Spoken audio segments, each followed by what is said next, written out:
Good morning children. आज मैं आपको प्रोजेक्ट बता दे रही हूँ कि आप प्रोजेक्ट किस तरह से बनाएंगे, ठीक है, ताकि आपके प्रोजेक्ट में कोई गलती ना हो। तो मैंने एक फ़ाइल लिया है जो कि सैम्पल के रूप में मैं यूज़ कर रही हूँ, ताकि आप समझ सकें कि आपको किस तरह से प्रोजेक्ट अच्छी तरह से प्रेजेंट करना है, ठीक है।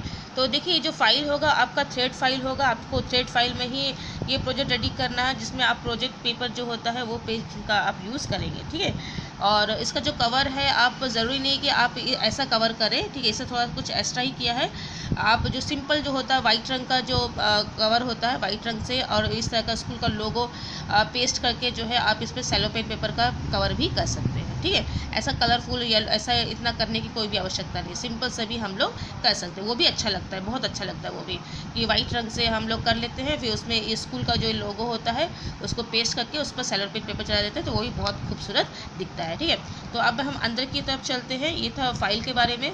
अंदर में जो है सबसे पहला आप ये आपका जो पहला जो पेज होगा ये होगा, जिसमें आप लिखेंगे हिंदी परियोजना कार्य, दैट मीन्स प्रोजेक्ट वर्क। सूची पत्र बनाना है आपको, इंडेक्स बनाना है आपको, जिसमें आप 4 कॉलम बनाएंगे, जिसमें आप क्रमांक संख्या लिखेंगे, मतलब सीरियल नंबर। विषय लिखेंगे, जैसा कि आपका पहला होगा सूरदास के पद, और फिर उसके बाद में आपका कोई भी जो स्टोरी होगा, चाहे तो आप बड़े घर की बेटी को भी रिपीट कर सकते हैं लिख कर के, या फिर 2 कलाकार भी लिख सकते हैं, ठीक है। तो वो दो जो स्टोरी, उसमें से एक स्टोरी आपको यहाँ पर लिखना है। फिर आपने जितना पृष्ठ संख्या यूज़ किया है उसका नंबर लिखेगा, और एक यहाँ पर हस्ताक्षर जो कि मेरा आएगा, ठीक है। तो इस तरह से आपको 4 कॉलम यहाँ पर बनाना है, ठीक है। इस तरह से सुंदर से आप यहाँ पर ब्लू और ब्लैक पेन का यूज़ करेंगे, और इस तरह से आप यहाँ पर प्रेजेंट करेंगे। अच्छा, परियोजना सूची पत्र जो है आप बनाने के बाद में, इंडेक्स बनाने के बाद में, आपका जो नेक्स्ट है, आप इसने इतना सुंदर से यहाँ पर लिखा है, इसने भिक्षुक वर्ग की किया है, लेकिन आपको सूरदास के पद करना है, ठीक है। आपका वो होगा सूरदास के पद, और सूरदास जी के यहाँ पर लिखा हुआ नाम आना चाहिए, ठीक है। उसके बाद में जो है आप नेक्स्ट पेज से जो है लिखेंगे कवि का परिचय, ठीक है। कवि का परिचय में आप सूरदास जी का परिचय यहाँ पर लिखेंगे पूरा अच्छी तरह से। उसके जस्ट ऑपोजिट जो है सूरदास जी का पिक्चर जो है पेस्ट करेंगे, जैसे कि उसने यहाँ पर ये जो कवि का परिचय लिखा और कवि का पिक्चर पेस्ट किया। ये एक सैम्पल है, ठीक है। आप क्या करेंगे, यहाँ पर सूरदास जी के बारे में लिखेंगे और सूरदास जी का पिक्चर पेस्ट करेंगे। और यहाँ पर देखो, इसने बहुत सुंदरता से ब्लैक पेन से जो है इसका आउटलाइन भी बना दिया है इस पिक्चर में। इट्स लुकिंग गुड ना। अगर आप भी ऐसा कुछ करेंगे तो अच्छा लगेगा, ठीक है। नेक्स्ट पेज जो है, नेक्स्ट जो पॉइंट है हमारा कविदास की परिचय के बाद में कवि की भाषा लिखी गई है। आप भी कवि की भाषा लिख सकते हैं। हो सकता है कि आपको भाषा में उतना अधिक मैटर नहीं मिले, तो कवि की भाषा और कवि की रचनाएं आप एक पेज में कर सकते हैं, ठीक है।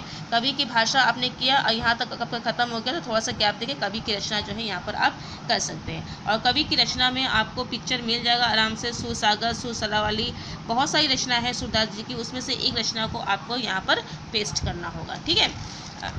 जैसे कि इसने देखिए रचना में इसने पेस्ट किया, इसने 2 किया है, लेकिन आप एक भी पिक्चर लगा देते हैं तब भी वो इनफ है, ठीक है।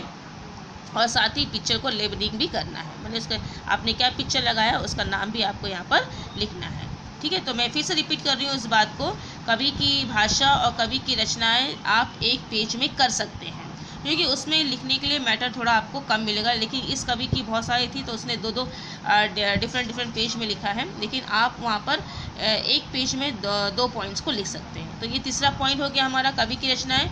अब नेक्स्ट चल जाएंगे हम लोग। अब जो आ रहा है हमारा जो पद है, सूरदास जी के पद है, पदों का संदर्भ सहित व्याख्या, ठीक है। जब पद लिख रहे हैं तो पहला पद आप कॉपी करेंगे ब्लैक पेन से, फिर संदर्भ लिखेंगे। देखिए इसने हेडिंग भी दिया है संदर्भ करके, फिर संदर्भ लिखा गया है, ठीक है। कि आप ये जो कविता जो है हमारे पाठ्य पुस्तक हिंदी साहित्य के सुर के पद कविता से ली गई है, जिससे कवि सूरदास जी हैं। ये रेफरेंस आप लिख लेंगे, संदर्भ लिखेंगे, उसके बाद में व्याख्या हेडिंग देंगे और उस पद की व्याख्या करेंगे। और उस पद से रिलेटेड जो पहला जो पद है उसमें माता यशोदा जो है पालने में बच्चे को झुला रही है, तो किसी बच्चे को पालने में झुलाता हुआ पिक्चर यदि आपको मिल जाता है तो उससे मैंने वैसा पिक्चर, या फिर बच्चा झूला में सो रहा है वैसा कोई पिक्चर मिल रहा है, तो आपको यहाँ पर बिल्कुल पेस्ट करना है। उसके जस्ट ऑपोजिट वाला पेज में आपको वो पिक्चर पेस्ट करना है, ठीक है। इस तरह से 3 पद है, तीनों पद को आप अलग अलग पेज में लिखेंगे, ठीक है। एक पद को एक पेज में लिखेंगे, दूसरा पद को दूसरे पेज में लिखेंगे, ठीक है। और यदि मान लो यदि आपका हैंडराइटिंग बड़ा ज़्यादा है और आपका ये जो एक्सप्लेनेशन है वो दूसरा पेज तक कवर कर रहा है, तो तब भी आप उस पेज में सेकेंड वाला पद स्टार्ट नहीं करेंगे। सेकेंड वाला पद के लिए आप दूसरे पेज में ही जाएंगे। जिस तरह से उसने दूसरा पद जो है यहाँ पर लिखा है, ठीक है, फिर उसने उसकी व्याख्या की है। और एक बात याद रखना है कि दूसरे पद में आपको फिर संदर्भ को रिपीट करने की आवश्यकता नहीं है, ठीक है, क्योंकि ये तो सभी एक ही दोहे के पद है। तो एक बार यदि हम रेफरेंस लिख देते हैं, संदर्भ लिख देते हैं, तो वही पर्याप्त हो जाता है। बस फिर आप सेकंड पद में आप व्याख्या ही प्रारंभ कर सकते हैं और उससे रिलेटेड जो है पिक्चर आपको यहाँ पर पेस्ट करना है। सेकंड पद में वो जो लिखा हुआ है ना कि खेलन जाइयो मैया वाला जो पद है, उसमें जो श्री कृष्ण जो है रूठे हुए हैं, तो वह वैसा वाला जो पिक्चर यदि आपको मिले, वो थोड़ा बड़ा हो गया, घुटनों के बल चल रहे हैं, वैसा वाला कुछ पिक्चर मिले तो आप इसके ऑपोजिट में लगा सकते हैं, ठीक है।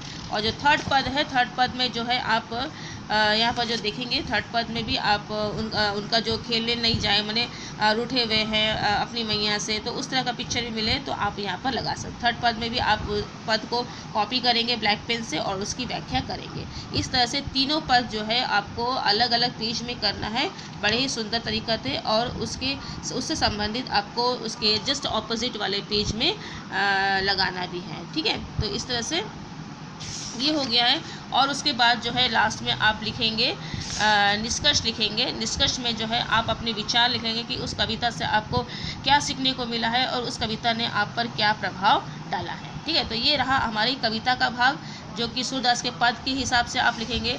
उसके बाद जो है आप दो कलाकार या फिर बड़े घर की बेटी कर सकते हैं, उसमें भी आप जो है, इसमें एक पेज मिसिंग है, ठीक है। एक पेज मैं किसी और फाइल में रख दी हूँ, एक पेज मिसिंग है, मैं आपको बता देती हूँ यहाँ पर, ठीक है।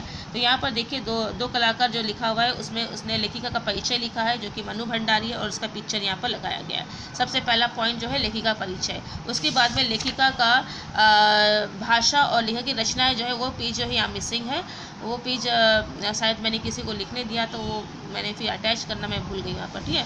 तो वो आपको अटैच करना है। तो सेकंड पॉइंट जो होगा आपका लेखिका की रचनाएं और लेखिका की भाषा, लेखिका की भाषा और लेखक की रचनाएं जो है आप लिखेंगे, ठीक है। और उससे रिलेटेड जो है उसकी रचनाओं से रिलेटेड भी आपको बहुत सारे पिक्चर मिल जाएंगे, आप उस जस्ट ऑपोजिट पेज में चिपकाएंगे।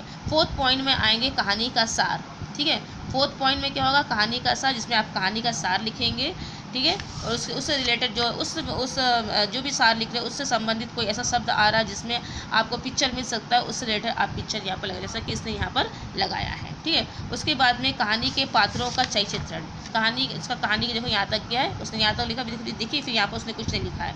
नेक्स्ट पेज से ही आपको नेक्स्ट पॉइंट स्टार्ट करना है, ठीक है। फिर कहानी के पात्रों का चय चित्रण करना है। तो इस कहानी का जो मुख्य पात्र है अरुणा है, तो उसने अरुणा का चय चित्रण किया है और अरुणा से संबंधित जो है पिक्चर भी लगाया कि वो एक अच्छी कला समाज सेविका थी, तो बच्चों को बारे में बताया, बच्चों को पाली थी, तो उससे संबंधित उसने पिक्चर लगाया है, ठीक है। और उसकी दूसरी जो कैरेक्टर था चित्रा, उसने चित्रा से लिखा है और चित्रा से संबंधित वो बहुत अच्छी पेंटर थी चित्रा, उससे संबंधित उसने यहाँ पर पिक्चर लगाया है, ठीक है। और उसके बाद जो है आपका कहानी का उद्देश्य आपको लिखना है और फिर उससे रिलेटेड पिक्चर आपको जो मिलता है आपको यहाँ पर लगाना है। आई होप कि आपको समझ में आ रहा होगा। मैं पॉइंट्स फिर से रिपीट कर दे रही हूँ। सबसे पहले आएगा कहानीकार का या लेखिका का परिचय, लेखिका की भाषा, लेखिका की रचनाएं, ठीक है। उसके बाद में आएगा कहानी का सार, उसके बाद में है आपका कहानी के पात्रों का चय चित्रण, जितने भी पात्र होंगे, जो मुख्य पात्र होंगे उनके चय चित्रण आप करेंगे, और उसके बाद में आएगा सबसे लास्ट में आएगा कहानी का उद्देश्य। तो इस तरह से आपको जो है यहाँ पर 6 पॉइंट्स कवर करने हैं अलग अलग डिफरेंट पेज में विथ पिक्चर, ठीक है। पिक्चर पेस्ट करना बहुत ज़रूरी है और जो भी लिख रहे हो उससे संबंधित ही पिक्चर आपको लगाना है। तो ये रहा आपका कहानी का भी प्रोजेक्ट। आई होप कि आपको समझ में आ रहा होगा। इस तरह से आप ब्लैक पेन से भी सुंदर से हेडिंग लिख कर के ब्लू पेन से उसके मैटर को कवर करेंगे। यदि कोई प्रॉब्लम होता है तो आप मुझे ज़रूर पूछिएगा, लेकिन बिल्कुल ध्यान से और बहुत ही अच्छी तरह से जो है आपको प्रोजेक्ट करना है ताकि उसमें कोई गलतियाँ ना हो। बहुत ही सावधानी से लिखिए, ठीक है। और जब लिख रहे हैं तो मात्राओं का भी ध्यान रखें। छोटी मात्रा बड़ी की मात्राओं में आप बहुत गलती करते हैं, देख कर भी कॉपी करने में गलती करते हैं, तो वैसा ना करें, ठीक है। बहुत ही ध्यान से और एक बार में ही अपना अच्छा तरह से प्रोजेक्ट को रेडी करके दीजिएगा मुझे। ओके, आई होप कि आपको समझ में आ रहा है। प्रॉब्लम है तो फिर आप मुझे ज़रूर पूछिएगा। Thank you.